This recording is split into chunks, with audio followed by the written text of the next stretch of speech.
in some parts of the Philippines, if you speak in pure English, some people might think you're rich or elitist. Pero kapag diretsong Tagalog, makata ka.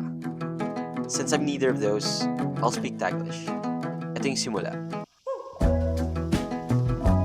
When I was in high school, I've been thinking a lot about the concept of home and how it's not really a fixed point, but something that shifts and reshapes itself as we do. Abraham Verghese once wrote na home is not kung saan ka nanggaling, but it's where you're wanted. And nag-resonate yun sa akin because I've lived in 4 different places simula nung pagkabata.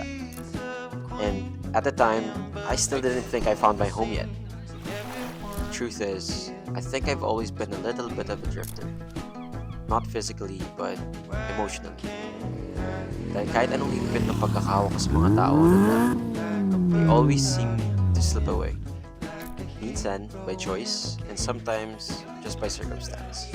And yet, understanding that home is kung saan ka hinahanap has helped me see myself more clearly.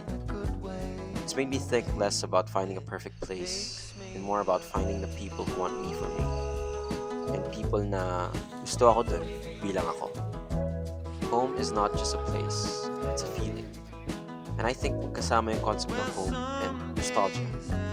Hawak ng isa yung mga alaala and yung isa naman keeps them alive sa ating puso.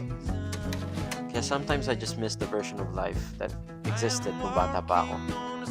When the summers felt endless at yung isang hapon sa labas can hold lahat ng saya ng mundo. Back then, happiness felt simple. It lived in ice cream, melting too fast.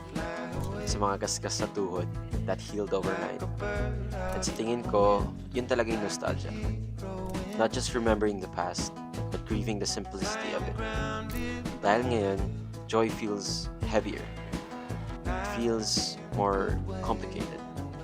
Nakatali sa mga inaasahan at takot sa pagkawala. And minsan, I'd give anything to feel the way it used to. Untouched and unguarded. But to be honest, baka yun yung point.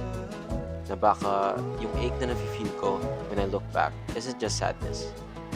Maybe it's proof that those moments matter. Patunay na happiness lived here once and that it can live here again too. Kahit na parang iba na ngayon. So now I try to hold on to it. Those echoes ng pagtatawanan, yung warmth of old summers, yung maliliit na paalala of who I was before the world got so complicated.